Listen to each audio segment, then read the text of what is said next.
have Timothy Zahn as well as Kevin Anderson and Michael Shelfer. Yes, two very extraordinary guests. Okay. Also coming up, the anime and the manga track. They're very excited to present the Sync Together documentary, some AMVs, and their editors today at 11:30 a.m. in the Hilton Galleria 4. We have a trailer of the documentary that they're going to show. So let's take a look at that documentary right now.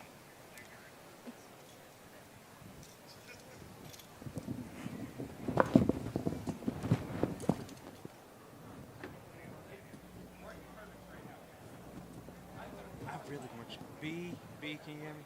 B, can he be in the middle? You okay with that? Okay. I would rather you be in the middle since you're. Ooh.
All right, I'm excited to welcome our guest, Timothy Zahn. He is the Dragon Award nominee for Best Science Fiction Novel for his book, The Icarus Plot. Or it's just Icarus Plot? The Icarus Plot. It is The Icarus Yes. Plot. Okay, great. It is the long-awaited sequel to his 1999 novel, The Icarus Hunt. Yes. So tell me about that. Icarus Hunt was a sort of a mystery thriller in space, ship coming with a pickup crew being pursued by aliens on its way to deliver a mysterious cargo to Earth. And it was well received. And for 20 years, I looked for a sequel to it, and I could never find a story that would work in that universe. Yeah, you can't force it, right? No. Yeah. But I would mull at it periodically. I can't find something. Then COVID hit, all the conventions shut down, and I had time to do another novel that year. My agent suggested that the way to do a long past sequel is you take the same universe, but you put new protagonists in it. Gotcha. And I picked up the two new protagonists, was able to fold in some of the older characters, and suddenly with this new setup, I had the whole story could go out, and I have, I think, planning 6 books in that series. Wow. Icarus Plot being the first one. That So, is awesome. yeah, suddenly the dam broke. And the floodgates are open. The floodgates opened, and suddenly I had new stories to tell. I love that. Like, it's just when the creative juices just get flowing again. Yeah, definitely. All it needed was new characters. So you did say this was a sequel. The first one came out in 1999. Yeah. You did mention that COVID kind of sparked that jump in productivity for you, Yeah. but it was a long time, over 20 years. What took you so long, man? I know you gotta figure out the lore and everything, but Well, I was always assuming I would do a sequel with the original characters, Okay. and I could not find a story, a sequel to fit. that would work. I needed It to was so find. well buttoned up. Yeah, Yeah, it basically finished that part of the story. So I needed to add new characters, and once I did that, I've got this story. Oh, wait, I can lead here and here and here. And then again, floodgates opened, but I couldn't do one with just the original characters. Yeah. And that's what I assumed I was going to try to do. I also hear that, like, your trademark is just how well you write your action. Like, what's your process like for you, if you don't mind me asking?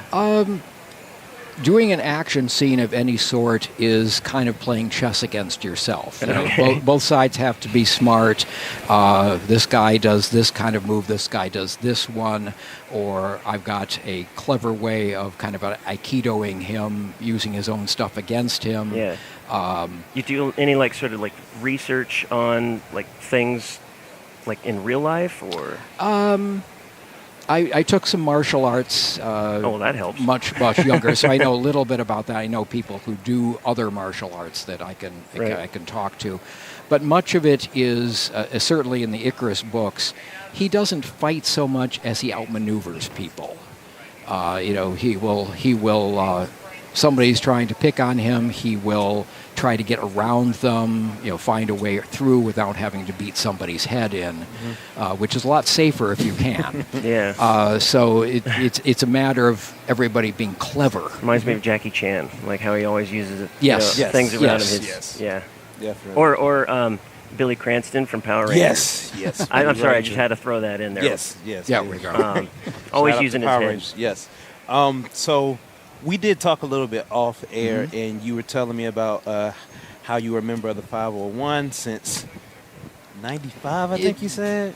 Late 90s sometime. I don't remember exactly when. So obviously you've been coming to DragonCon for a while. At least 15 years and probably a few more. Yeah. If you win your award this year, do you think it's going to be different? Or how was it to win the award last year? I have won 4 of them so far. I've got 2 of the media tie-in for my Star Wars books and 2 shared dragons for my collaborations with David Weber in the Honorverse series. This would be my first standalone non-media one. It would be great. Being nominated is very, very cool. I never expected. I thought this year was going to be the year that I could watch the Dragon Awards and relax and not have to worry about it. Not going to get away from us this time. Yes. Yeah. Yeah, and I also wanted to talk about Yeah. some of your other works because I'm a huge Star Wars fan. Yes. You wrote a lot of stuff about General Thrawn. Grand Admiral Thrawn. Grand Admiral We got to Thrawn, get yeah. it right I know, because of the I new know. series now. It is a new series. Yes. Yeah. And he's coming up in Ahsoka. I'm Yes. That's going to be cool. excited for that. The person, well, I can't Lars- really talk Lars much about Mikkelsen. it. But Well- yeah. It's a fine line for me, but go ahead. Yeah. I'm not a member of any. I support Yeah. what they're doing. But yeah, Lars Mikkelsen, who did the voice work for Thrawn in the Rebels, Star Wars show. Rebels series. And did you have any like help in writing and contributing to that stuff? No, they were already running pretty well on their own before they contacted me. I've seen a little bit. I've got a little bit of advanced information about what's happening. Okay, because I didn't know if what you did was canon or not. So Well, the 6 books I've done since the Disney buyout, the 6 books are canon. So I've got 10 legends and 6 canon. So the latest That's Thrawn so cool. stuff have been right. fully canon. Yeah, all right, well they have to use some of your work then, if it's canon. it would be nice. Yeah. Yes. Yes. At least for your sake, I hope so, because that would be so cool. Yes. If you got you're already immortalized, it's canon, and now just to maybe see it in fruition in a different medium, that's awesome. Yeah, it's. I mean, people ask, you don't own the character. No, everything you write in Star Wars is owned by Lucasfilm, and rightfully so. It's their IP. But I get bragging rights forever. That's right. Yes. Exactly. Yeah. So do you have like a website or anything where Facebook plug yourself? page. Facebook. That's all I've got. We talk about a website periodically, and just never gotten around to doing one. So, but you can contact me On facebook.com/Timothy Zahn. Okay. Awesome. And now, how long have you been writing those graphic novels, though? And did it help you with, or not graphic novels, Books. the books? Right. How long have you been writing them, and did it kind of help you in writing your Icarus book? I mean, all the writing each book leads to the next book, and just as I'm honing my skill through the years. I started writing professionally in 1980. The first Star Wars book was 1991. So I've been at this for 4 decades plus. Well, as like just sort of a fellow writer and stuff, I'm just really honestly curious. Like, do you ever look back at your work and you just go, "Man, what was I thinking?" Or do you feel like you've been like the same sort of level of writer the whole time? Or I have gotten better, but a lot of the style I had back then is still the same as now. That's cool. Okay. And in fact, I've been recently, we're trying to pitch a collection of some of my uncollected short stories.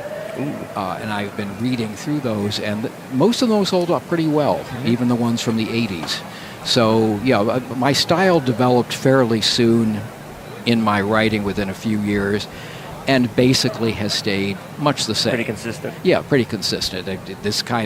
These kind of characters, this kind of action, this kind of plot twisting and everything is all pretty much established. If you like one of my books, you'll probably like the others. If you don't like this particular book, you'll probably hate the others too. So it's consistency is good. It's a collective set. Yeah. So. All right. Well, thank you so much for joining us Yes, on this thank show. you. I really appreciate it. Thank you. having you here, Tim. We have Great. a segment coming up here, Sword and Stage. Yes. I believe will be coming on. We have some people from DCTV reporting from that. We'll go to you all. that now.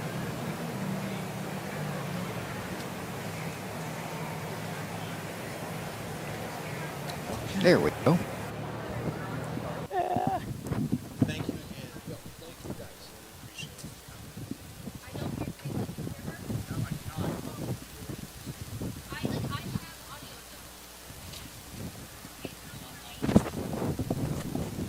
He said. So how are you having the two of us sit?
Oh, you got it. Okay. No, so we're here with our next two guests, Dragon Award nominees for Best Graphic Novel, Dune, House Harkonnen. I want to welcome Kevin J. Anderson and Michael Shelfer. How you guys doing? Good. It is morning on DragonCon, and a parade is about to happen, so all is good. So, Kevin, my first question's to you. How'd you get involved in helping carrying Frank Herbert's Dune legacy? It's been about 25 years now that I got in touch with Brian Herbert, Frank Herbert's son, and we were both huge Dune fans, and Frank left his big... that just was strange. Yeah, we got some in already. Anyway, well, let's just pick right up so that we don't have hang to... on, I think the segment's on now. Oh, okay, all right, cool. Sorry for the interruption. Well, we'll go back onto... You missed the most brilliant thing, whatever it was I was going to say. I know, you guys. Anyway, it's Frank... It's over now. It's a one-time thing. All right. So Frank Herbert left his Dune series unfinished when he passed away in 1985, I think. Mm-hmm. And his son and I were huge Dune fans, and we got together and decided to carry it on. And our very first novel was called House Atreides. It was a prequel, and it debuted here at DragonCon. We came here at DragonCon it's like 1998, 25 years ago, and we had samples, we had big signings, and that was how we brought Dune back to the world, was through DragonCon. And now, a quarter century later, we're back and we're turning those novels into comics. And to do that, you got to have a brilliant artist to help us with. Yeah, and so we brought one somewhere over there. How'd you get in contact with Michael? Well, we sold the whole project to Boom Studios, which is a comic company, and they produced 12 issues of the first book, House Atreides, which won the Dragon Award last year. And you were working with Boom Studios at the time? And projects, yes. Yeah.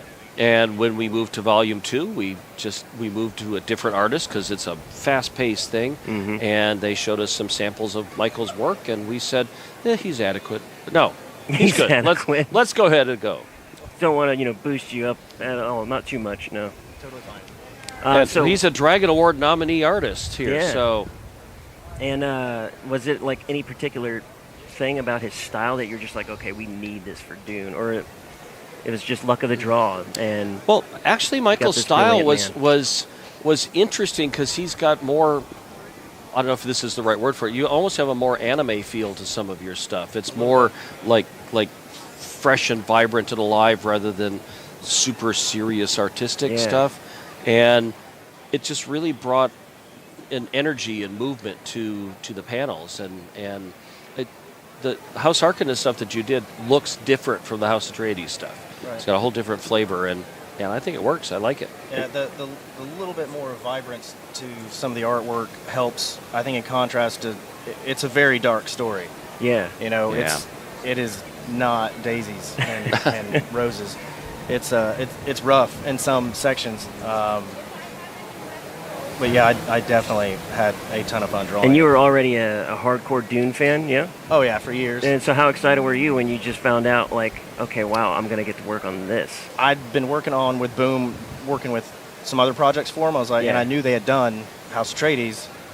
Like, if you guys are ever doing any more, Please. let me know. Yeah. And they did. And at the time, I think I was working on 2 other projects at the same time. I was like, I don't care, give it to me. Sure. I don't care what the page rate is, give it to me, I'll do it. So it was very exciting. That's to get awesome. That offer. So. And how has the process been for you adapting this into a graphic novel? Well, I keep doing, go back to my own book, and I go, boy, we put a lot of stuff into these Correct. pages. How do I do this in 12 little issues? And so I was just apologizing to Michael for giving him pages with 9 panels on it and having to try to fit it in, because Dune is this big visual epic thing. Yeah. And you don't want to have it all be little postage stamp sized panels. You want sandworms going across the page. And so we had to figure out this middle ground, because it's also a very complicated political story and psychological stuff. You can't just have blaster battles and things. Yeah. And so we had to spend enough time and enough words to explain the depth of what was going on, and then turn the sandworms loose. And House Harkonnen it's a prequel, yes? Sorry. It's okay. Yes, House Harkonnen is House Atreides, House Harkonnen, and then we're doing House Carino. Okay. That's a trilogy. That's the generation before Dune. So it is the love story of Duke Leto and Lady Jessica and their first battles with the Baron. And in House Harkonnen, those battles get pretty darn dark. And lots of people die, but we won't say who. And Michael, whenever you jumped on board with this, and like you said, you already had gotten word that this was going on, did you already have sort of a preconceived idea of how you wanted to do the artwork? Already had a vision for it? I think so. I was telling Kevin earlier, so you already have somebody else, that did the artwork for the first series. Yeah. So you kind of have those character designs and ship designs and things like that to kind of go off of. Sure. But it's also been 12, 13 years in between Right, yeah. Atreides and Harkonnen. So I kind of said, I'm going to draw what I want. And I did. For the most part, I have. I've stayed true, I think, to how Duncan looked when he was younger, and Duke Leto and stuff like that. But Harkonnen introduces Lady Jessica, and it introduces my favorite character to draw, which was Gurney Halleck, introduces his story. So it's a lot of people's origin stories, and then the Baron also goes through a whole lot of changes between the first book and this one. So I really got to just play in this huge, no pun intended, but sandbox. And he's punny, guys. Yeah, He's funny. I'm here all week. Yeah.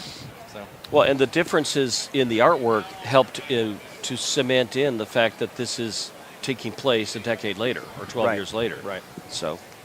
And for your backdrops and backgrounds and your just architecture and stuff like that, was there any like heavy influence for you on some other artists and artwork?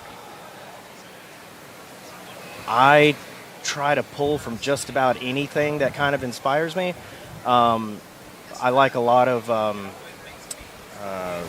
any older sci-fi artwork, whether it be artwork to old 60s or 70s sci-fi book covers. Cool. Stuff like that. I'm nowhere near that level of creativity, I feel like, to some of those covers, but you can pull from that, and get inspired by it. And it's not just Arrakis that you're drawing in this series. You're drawing, 9, 10, 12 different locations at times.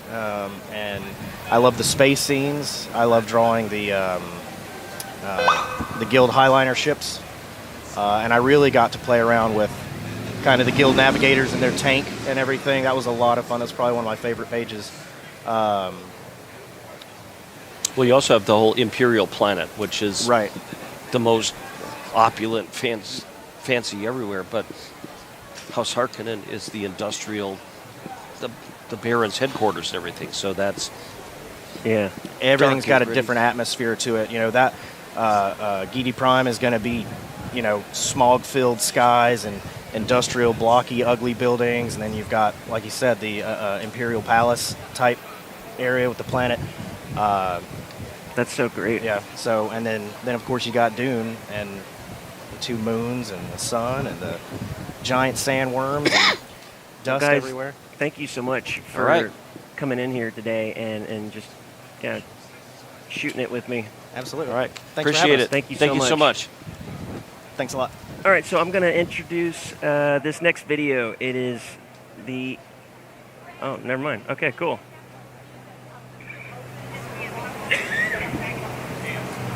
Huh? Talking about Dragon Awards? Okay. So, yeah. Those are the Dragon Awards. Cast your ballot at DragonCon.org/awards.